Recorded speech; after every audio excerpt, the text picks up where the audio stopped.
क्या आपने कभी ये सोचा है कि एक साधारण सा पौधा, जिसे समाज अक्सर नशे की वस्तु समझता है, वास्तव में आत्मा को ब्रह्म से जोड़ने का एक पुल बन सकता है? क्या एक ऐसी वनस्पति हो सकती है जो नशा नहीं, बल्कि चेतना का द्वार खोलने वाली कुंजी हो? क्या आप तैयार हैं एक ऐसे रहस्य को जानने के लिए जिसे युगों तक छिपाया गया, लेकिन जिसे शिव के भक्तों ने सदियों से अपने ध्यान और साधना में अपनाया? ये कहानी है भांग की। एक पवित्र वनस्पति, एक तांत्रिक साधन, एक चेतना यंत्र, जो शिव का प्रसाद भी है और समाज का तिरस्कृत विषय भी। इस वीडियो में हम जानेंगे कि भांग केवल नशा है या कोई ऐसी दिव्य औषधि जो हमें आत्मा के उस स्तर पर ले जा सकती है जहां मैं मिट जाता है और हूं शेष रह जाता है। शिव और भांग का संबंध। शिव केवल एक देवता नहीं, चेतना की परम अवस्था का प्रतीक है। उन्हें योगेश्वर कहा गया, योग, तंत्र, ध्यान और आत्मज्ञान के अधिपति। पौराणिक कथाओं में वर्णित है कि जब समुद्र मंथन से निकला हलाहल विष, तब पूरा ब्रह्मांड संकट में पड़ गया। तब महादेव ने वह विष पिया और उसकी तपन को शांत करने के लिए देवताओं ने उन्हें भांग अर्पित की। उसी क्षण से भांग शिव का प्रिय प्रसाद मानी जाती है। लेकिन इसका उद्देश्य केवल प्रसन्नता नहीं, बल्कि ध्यान और आत्मसंयोग है। वेदों और तंत्र ग्रंथों में भांग, अथर्ववेद में भांग का उल्लेख एक पवित्र पौधे के रूप में किया गया है, जो भय, चिंता और रोग को हरता है। यह मन की अशुद्धियों को धोकर चेतना को शुद्ध करता है। ऋग्वेद में सोम रस का बार बार वर्णन होता है।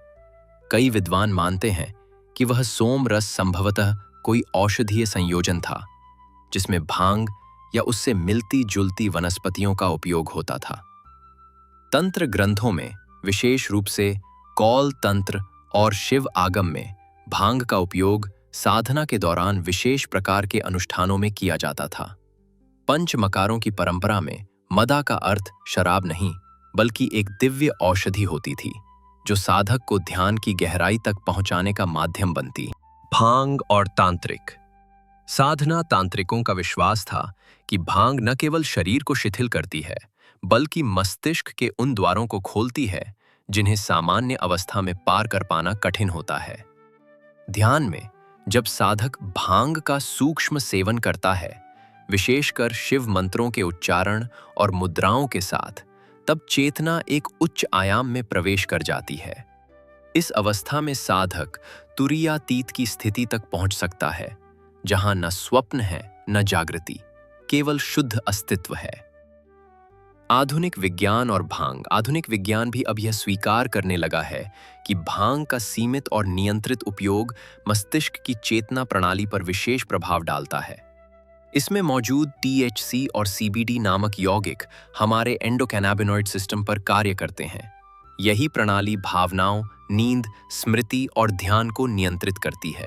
कुछ न्यूरोवैज्ञानिकों का मानना है कि भांग का सूक्ष्म उपयोग पीनियल ग्रंथि, तीसरी आंख को सक्रिय कर सकता है।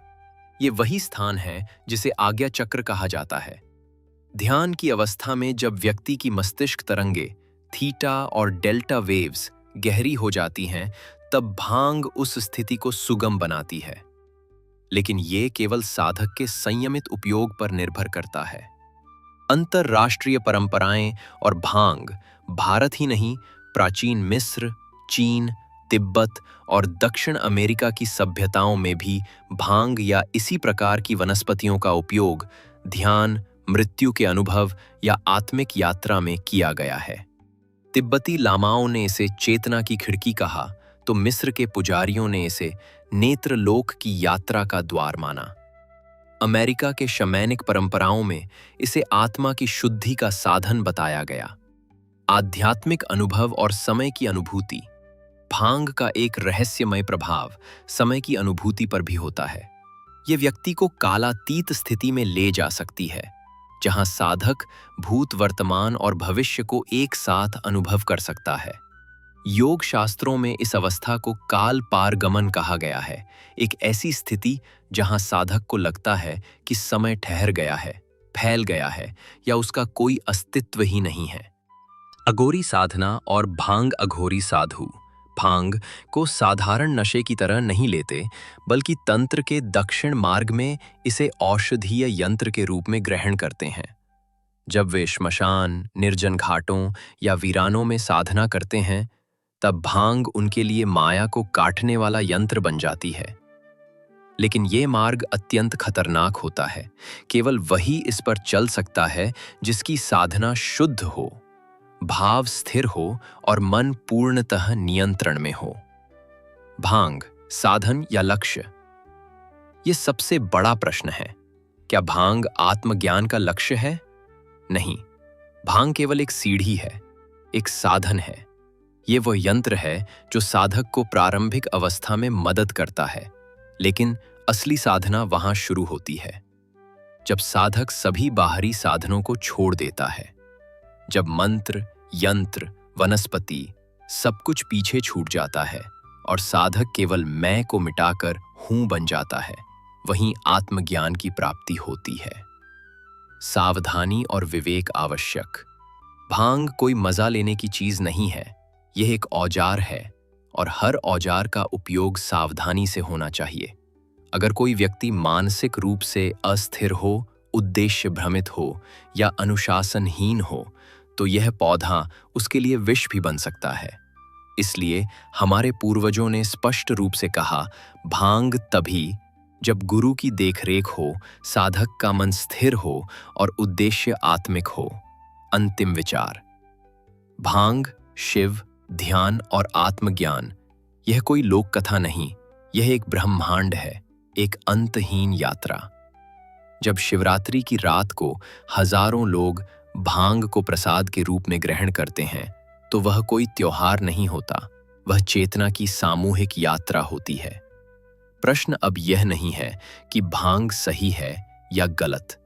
प्रश्न यह है, क्या आप इसके लिए तैयार हैं? क्या आप उस साधक की तरह हैं जो साधन को पीछे छोड़कर केवल आत्मा की आवाज सुनता है? तो अगली बार जब आप शिव की मूर्ति के पास भांग का प्रसाद देखें, याद रखिए, यह केवल पत्ता नहीं, यह एक ब्रह्मांड का द्वार है। अगर यह रहस्यपूर्ण यात्रा आपके भीतर कुछ स्पंदित कर गई हो, तो इस ज्ञान को दूसरों तक पहुंचाइए।